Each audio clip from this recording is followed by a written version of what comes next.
अस्सलाम वालेकुम। Applied mathematics lecture number 2, यहाँ लेक्चर नंबर 1 लिखा हुआ है। ठीक है, तो आज लेक्चर नंबर 2 है आपका मैथमेटिक्स का। लास्ट जो लेक्चर था वो था आपका एडिशन एंड सब्ट्रैक्शन के बारे में। ठीक है, किसी बच्चे ने कोई रिस्पांस तो नहीं दिया कि कितना समझ आया कितना नहीं आया। एक दो बच्चों ने बस सलाम किया।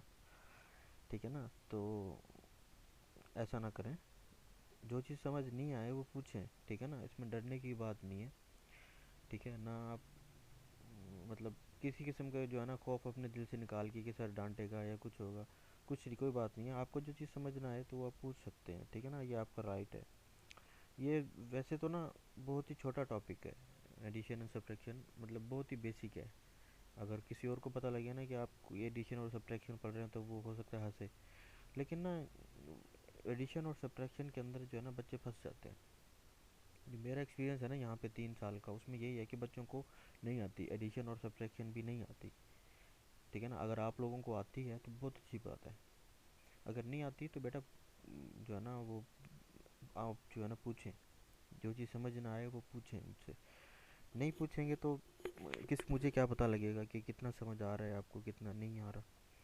ठीक है ना, तो इसमें आप लोगों का फ़ायदा है। और आप ये चीज़ जो है ना वो क्लास में भी देख लेंगे कि किस बच्चे को कितना आया था। यही टॉपिक होगा बेसिक। ठीक है, आज हमारा जो टॉपिक है वो मल्टीप्लिकेशन डिवीजन, वही सिंपल मल्टीप्लिकेशन और डिवीजन। कोई भी इसके अंदर यानी कि नई चीज़ नहीं है। जो बेसिक फिफ्थ सिक्स बल्कि आप तो यानी कि फोर्थ क्लास में भी आ गई है ये चीज़ें।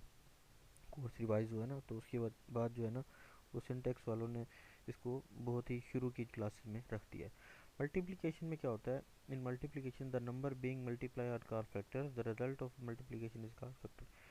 जो नंबर मल्टीप्लाई किए जाते हैं उनको फैक्टर कहा जाता है, जूजे जिसको कहते हैं उर्दू में, जैसे हिंदी में भी जूजे कहते हैं। प्रोडक्ट जो उनके यानी कि उन दोनों का जो मल्टीप्लिकेशन होती है वो होते हैं, वो कहा जाता है प्रोडक्ट। जैसे 4 और 5 मल्टीप्लाई में इसका आंसर आया 20। और ये चीज़ें जो है ना आपको मतलब 4 और 5 का मल्टीप्लिकेशन प्रोडक्ट 20 कैसे आया, ये चीज़ जो है वो जब आप आपको क्या कहते हैं वो टेबल्स याद होंगे, पहाड़े याद होंगे, तो ये चीज़ आपके लिए और आसान हो जाएगी। अदरवाइज़ आपको फिर काउंटिंग करनी पड़ेगी, आपको दोबारा से चीज़ को मैनिपुलेट करना है, जो कि एक टाइम कंज्यूमिंग प्रोसेस है। बेसिकली जो टेबल्स होते हैं, पहाड़े जिनको कहते हैं घोड़ा, वो जो है वो उसके अंदर भी मल्टीप्लिकेशन हो रही है। 7 1 7, 7 2 14, 7 3 21, ये बेसिकली मल्टीप्ली हो रही है। यानी कि 7 एकम 7, 7 दूनी 14, 7 या 21, 7 चौक 28, उर्दू में अगर कहें तो।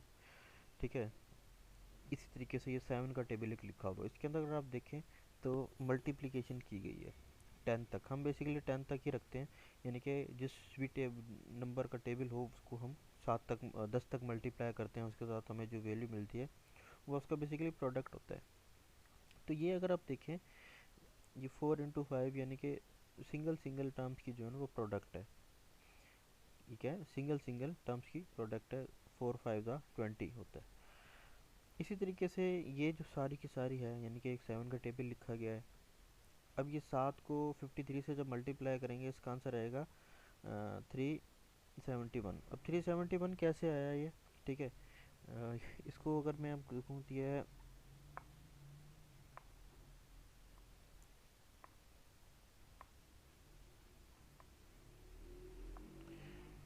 53 7 मल्टीप्लाई 7 का टेबल 3 टाइम पढ़ेंगे तो आएगा 21।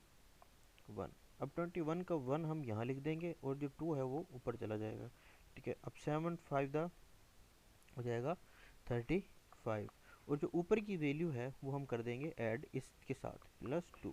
तो ये आंसर आ गया 37। तो टोटल आंसर आया 371। 371 जो है इसका आंसर आया, जो कि वाकई यही 371 आंसर है। ये देखें, ये था एक नंबर को एक टर्म यानी कि जो है वो एक डिजिट को दो डिजिट के साथ जब हम मल्टीप्लाई करते हैं तो ये आंसर आता है, इस तरीके से आंसर आता है। लेकिन अगर हम दो डिजिट को दो डिजिट के साथ या दो को तीन के साथ या तीन को दो के साथ चार को चार के साथ जब मल्टीप्लाई करते हैं तब क्या होता है वो यहाँ पे लिखा हुआ है। यानी कि 53 को जब हमने 47 के साथ मल्टीप्लाई किया है तो आंसर आया 2491। 2491 या 2491। अब ये 2491 कैसे आया, यानी कि ये इसको हम इस तरीके से मल्टीप्लाई करेंगे, 53 को करेंगे 47 के साथ, 371 आंसर आएगा। फिर जो है ना अगेन इसको बल्कि हम करके देख लेते हैं, 53 और 47, 53 और 47 इनको करना है हमने मल्टीप्लाई। 3 को करेंगे 7 के साथ, हमने पहले किया था तो वो आंसर आया था हमारा 37 1। ठीक है, अब यह क्या करेंगे, हम यहाँ पे मल्टीप्लाई की निशानी दे देंगे। मल्टीप्लाई की निशानी देने के बाद अब क्योंकि हमने 7 को तो 53 के साथ मल्टीप्लाई कर लिया जो कि ये रहा, लेकिन 4 को मल्टीप्लाई नहीं किया, अब आएगी बारी 4 की। पहले हम करेंगे 3 के साथ, 4 3 दा 12, तो 12 ऐसे लिखा जाता है, तो 12 का 2 यहाँ लिखा जाएगा पहला डिजिट, और दूसरा जो है वो इसके ऊपर लिख दिया जाएगा। अब आएगा 4 5 दा 20, 20 के साथ ऊपर वाला जो डिजिट हम क्या करते हैं, ऐड करते हैं। 20 प्लस 1 क्या हो जाएगा, 21, तो ये आ जाएगा 21, क्योंकि और कोई डिजिट है नहीं इस वजह से हम अपनी मल्टीप्लिकेशन रोक देंगे। अब यहाँ पे होगी एडिशन, ये आ जाएगा 1, 7 और 2 9, 3 और 1 4, और यहाँ पे हो जाएगा 2, 24 91। ठीक है, 24 91, यानी कि अगर आप देखें यही डिजिट आपका नंबर जो है वो आया। यहाँ पे कौन सी चीज़ ऐड हुई, कैसी हुई, ऊपर यहाँ पे 1 नहीं लिखा हुआ। ठीक है, इस वजह से हो सकता है आपको परेशानी है समझने में। तो ये इस तरीके से मल्टीप्लिकेशन होगी। अगर हम हमारे पास हो जाते हैं 3 नंबर, यानी कि जैसे 1 2 3 1 2 3, लेट सपोज 3 नंबर हैं, इनको मल्टीप्लाई करेंगे कैसे, 3 3 द 9, 3 2 द 6, 3 1 द 3, मल्टीप्लाई की निशानी, 3 2 द 2 3 द 6, 2 2 द 4, 2 1 द 2, यानी कि ये 3 पहले 3 के साथ मल्टीप्लाई हुआ, 3 पहले 2 के, फिर 2 के साथ, और 3 पहले फिर 1 के साथ मल्टीप्लाई, तो हमें ये प्रोडक्ट मिली। अब 2 की बारी है, 2 3 के साथ मल्टीप्लाई हुआ, 2 2 के साथ मल्टीप्लाई हुआ, 2 1 के साथ, तो ये प्रोडक्ट मिली। अब 1 की बारी आई तो यहाँ पे 2 निशानियाँ लगा देंगे। निशानियाँ ना भी लगाएं लेकिन आपके गैप रखना है। निशानियाँ इस तरह से लगाते हैं क्योंकि बाद में हमने एडिशन करनी होती है। तो 2 1 3 के साथ मल्टीप्लाई हुआ 3, 1 2 के साथ मल्टीप्लाई हुआ 2, और 1 1 के साथ मल्टीप्लाई हुआ 1, ये आ जाएगा। अब यहाँ पे हो जाएगी एडिशन, 9 6 6 द 12, 12 का 2 यहाँ रहा, एक ऊपर गया, 3 और 1 4, 4 और 4 8, 8 और 3 11, 11 का एक यहाँ रहा और एक ऊपर चला गया, 2 2 द 4 और एक 5, और ये यानी कि आपका आंसर आया 15129, ये आपका आंसर आया। ये है मल्टीप्लिकेशन। एक नंबर को 2 नंबर से मल्टीप्लाई करेंगे हम, 2 को 2 से नंबर से, 3 को 3 से, 2 को 3 से भी हो सकता है, यानी कि वो आप पे डिपेंड करता है आप किस तरह से मल्टीप्लाई करते हो। ठीक है ना, इस तरीके से मल्टीप्लाई की जाती है। ये थी मल्टीप्लिकेशन सिंपल नंबर की। ठीक है, ये सिंपल है, इसके अंदर कोई डेसिमल पॉइंट नहीं है, कोई फ्रैक्शन नहीं है, सिर्फ सिंपल नंबरों की। हमने पहली जो क्लास थी उसमें एडिशन भी सिंपल नंबरों की पढ़ी थी और सब्ट्रैक्शन भी, और यहाँ पे डिवीजन और मल्टीप्लिकेशन में हम सिंपल नंबरों की कर रहे हैं, कोई इसके अंदर यानी कि मुश्किल चीज़ नहीं है। अब डिवीजन है, डिवीजन में क्या होता है कि in division the number being divided is called dividend, the number that divides it is called divisor, and the result of the division is called quotient. 18 तकसीम किया जा रहा है किससे, 6 से, यानी कि 6 को हम जब 18 से तकसीम करेंगे तो हमारा आंसर आएगा 3। डिवाइडेंट यानी कि जो नंबर डिवाइड हो रहा है उसको कहते हैं डिवाइडेंट, जो डिवाइड करने वाला है उसको कहते हैं डिवाइज़र, और जो आंसर आएगा हमारा, जो कि आंसर आता है उसको कहते हैं हम क्वोशंट। जैसे ये अगर आप देखें 20 को 5 से डिवाइड करोगे, ठीक है, तो आपका आंसर आ जाएगा 4। 20 को डिवाइड किया 5 से तो आंसर आएगा 5 का टेबल इस पे 1 टाइम, इस पे 4 टाइम, या इसको ऐसे भी कर सकते हैं 5 20, तो ये आंसर आएगा 4, 20 दफ़ा, यहाँ सब्ट्रैक्शन होगी 0 0। इसी तरीके से 20 को जब डिवाइड करेंगे 4 के साथ तो आंसर आएगा 5। अब ये डिवाइज़र है, डिवाइडेंट है, ये है डिवाइज़र, और ये है आपका है, ये आपका है क्वोशंट। इसी तरीके से ये आपका आंसर यहाँ पे 4 आया, ये 5 आया। अब यहाँ पे सिंपल है, कोई बड़ा डिजिट भी नहीं है, सिंपल डिवीजन है। लेकिन अगर कोई बड़ा डिजिट आ जाता है तो हम उसको कैसे डिवाइड करते हैं, ठीक है, कैसे डिवाइड करते हैं वो हम इस तरीके से करते हैं। जैसे ये है, 4 को डिवाइड किया जा रहा है 956 से, इसका आंसर आएगा 239। अब इसको डिवाइड ये किया तो हुआ है, लेकिन हम खुद से करके देखेंगे। 956 956 डिवाइडेड 4, 956 डिवाइडेड 4, 956 डिवाइडेड 4, यानी कि इस तरीके से ये लिखा जा सकता है। 956 4, 4 का टेबल लगाएंगे हम। अच्छा, वन बाय वन नंबरों पे लगाएंगे। अगर पहले नंबर पे नहीं जाएगा तो दो कंबाइन करके लगा लेंगे, दोनों पे नहीं जाएगा तो फिर तीन कंबाइन करके लगा लेंगे। ठीक है, इस तरीके से आप नंबर जो है वो टेबल लगा सकते हैं, इसमें कोई वो नहीं है। अच्छा, लेकिन 4 का टेबल 9 पे जा रहा है, 9 पे कैसे जाएगा? पूरा पूरा 9 पे तो नहीं जाएगा, लेकिन 8 पे जाएगा। ठीक है, 8 पे कितनी दफ़ा जाएगा? 2 दफ़ा। ठीक है, अब यहाँ सब्ट्रैक्शन करेंगे। 9 में से सॉरी, हाँ, 9 में से 8 गए, कितने बचा? 1। ठीक है, एक बचा। अब 5 नीचे उतारा हमने। 4 का टेबल 15 पे जा रहा है? 15 पे नहीं जाता, 16 पे जाता है। लेकिन 16 से नंबर छोटा कौन सा है? 12। 12 पे कितनी दफ़ा जाएगा? 3 दफ़ा। फिर यहाँ सब्ट्रैक्शन होगी, 15 में से 12 गए, 3 बचे, यहाँ आ जाएगा 6, 36 हो गए। 4 का टेबल 36 पे जा रहा है? बिल्कुल जा रहा है। कितनी दफ़ा जाएगा? 9 दफ़ा। आंसर आया। ये डिवाइज़र था, ये डिवाइडेंड था, और ये आपका है कोशेंट। यहाँ जो ये बचेगा इसको कहते हैं रिमाइंडर, यानी कि बकाया जात कितना बचा, ये हो जाएगा आपका 0 0। तो ये हम देखें कि हमारा आंसर सही है। 239, बिल्कुल 239 हमारा आंसर है।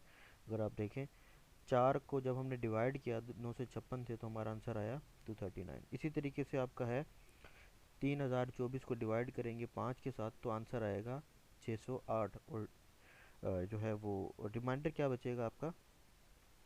रिमाइंडर आपका बचेगा 2। ऐसा है या नहीं? 324 divided by 5, sorry 3024, 3024 divided by 5। अब 5 का टेबल 3 पे तो नहीं जाएगा, ज़ीरो लगा देंगे पहले। ये ना भी लगाएं तो कोई फ़र्क नहीं पड़ता, लेकिन लगा दें तो अच्छी बात है। 3 का टेबल अब 30 पे जा रहा है, 30 पे जा रहा है, सॉरी 5 का टेबल कितनी दफ़ा जाएगा? 6 दफ़ा। ठीक है, नीचे रिमाइंडर क्या बचा? 0, क्योंकि सब्ट्रैक्शन होगा 30 में से, 30 का 0 बचेगा। अब 5 का टेबल 2 पे जाएगा? 2 पे नहीं जाएगा, तो यहाँ हम 0 लगा के 2 नीचे उतार देंगे। सॉरी, नीचे पहले हमने 2 उतार दिया, 5 का टेबल 2 पे नहीं गया, यहाँ पे हमने एक 0 लगा दिया। ठीक है, ये तरीका है इस डिवाइड को कंप्लीट करने का। 5 का टेबल 24 पे जाएगा? 24 पे नहीं जाता, लेकिन 20 पे जाएगा। 20 पे कितनी दफ़ा जाएगा? 4 दफ़ा।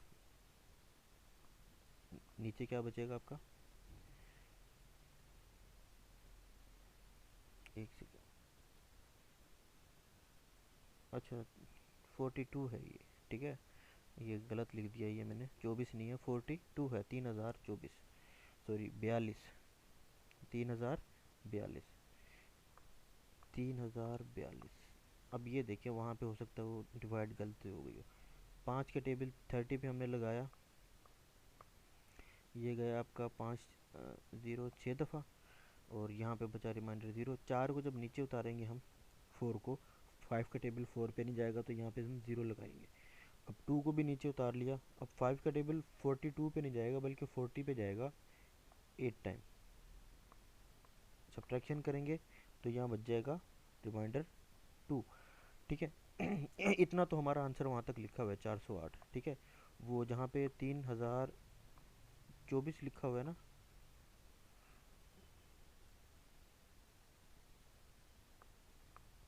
बल्कि ये देख लेना, 3024 लिखा हुआ है, ये नहीं है। अब ये है रिमाइंडर यहाँ पे 2। जो सिंपल डिवीजन होती है हमारी, उसके अंदर हम क्या करते हैं? 3042 06608। ठीक है, यानी कि यहाँ 30 आ जाएगा, यहाँ पे आ जाएगा 42, 40 और 2, ये है 5। जो सिंपल डिवीजन है, ये आज का आंसर है, यानी कि 608 आंसर है। और 5 जो डिवाइज़र है, और 3042 जो है वो डिवाइडेंड है। लेकिन यहाँ पे रिमाइंडर बच गया 2, हमारा आंसर यहाँ तक हो गया कंप्लीट। लेकिन अगर हम इसको मज़ीद आगे तक लेना चाहें तो वो भी जा सकते हैं। अब 2 5 का टेबल 2 पे तो नहीं जाएगा ना, और आगे ऊपर कोई डिजिट भी नहीं है। अगर आप यहाँ देखें, यहाँ इसके बाद कोई डिजिट भी नहीं है, तो अव्वल तो यहाँ पे डिवीजन ख़त्म हो जाती है। लेकिन इससे आगे भी डिवीजन परफॉर्म हो सकती है। वो कैसे होती है, हम यहाँ पे डेसिमल पॉइंट लगा के यहाँ पे एक ज़ीरो ऐड कर देंगे, ठीक है ना। ये तरीका है आगे डिवीजन को कंप्लीट। अब 5 का टेबल 20 पे जाएगा, कितनी दफ़ा जाएगा, 4 दफ़ा। तो इसका टोटल जो आंसर है वो है 608.4, ठीक है। ये इसका आंसर है। लेकिन हम क्योंकि रिमाइंडर बचाना था, इस वजह से आपको बताना था कि नीचे वाली चीज़ क्या होती है, रिमाइंडर है। इस वजह से जो है वो यहाँ तक जो है वो हमने डिवीज़न रोक दी थी। लेकिन ये आगे डिवीज़न परफॉर्म हो सकती है। हम कोशिश करते हैं कि हमारी डिवीज़न जो है वो ख़त्म तब हो जब हमारा रिमाइंडर ज़ीरो आए, ठीक है ना। हम रिमाइंडर को अपने को ज़ीरो करते हैं, तब जाके आपकी डिवीज़न कंप्लीट होती है। लेकिन कुछ कुछ सिनेरियोज़ में रिमाइंडर ज़ीरो नहीं आता, ठीक है। उसके कुछ सब होती हैं कुछ ऐसी चीज़ें जिसके बाद जो है रिमाइंडर आपका ज़ीरो नहीं आता। कुछ नंबर्स ऐसे होते हैं, ठीक है। तो ये आपका थी डिवीज़न, और ये आपके यहाँ प्रैक्टिस प्रॉब्लम। लास्ट जो क्लास थी उसमें मैंने आपको प्रैक्टिस प्रॉब्लम नहीं दिए थे, इस वजह से आप लोग थोड़े ढीले पड़ गए। अब ये डिवीज़न आपने कैलकुलेटर से नहीं करनी, 5 को 4, 35 को 5 से मल्टीप्लाई करके आंसर नहीं। ये इस तरीके से, मल्टीप्लिकेशन इस तरीके से होगी और डिवीज़न इस तरीके से होगी। एक पेज पे जो है ना, अपने नाम ऊपर अपने नाम लिखना है, नीचे डिवीज़न और मल्टीप्लिकेशन के ये सवाल हल करने हैं, और उसके बाद जो है वो आपने मुझे तस्वीर बनाकर उनकी सेंड करनी है। ये 10 के 10 सवाल, डिवीज़न भी और मल्टीप्लिकेशन भी। इसमें से अगर कोई चीज़ समझ ना आए इन सवालों में से या इस लेक्चर में से, तो मुझसे पूछ लीजिएगा। और अगर आज ये है तो बहुत अच्छी बात है। इंशाल्लाह अगली क्लास में जो है वो अगले लेक्चर के साथ मिलेंगे, अगले टॉपिक के साथ मिलेंगे। तब तक के लिए अल्लाह हाफिज़।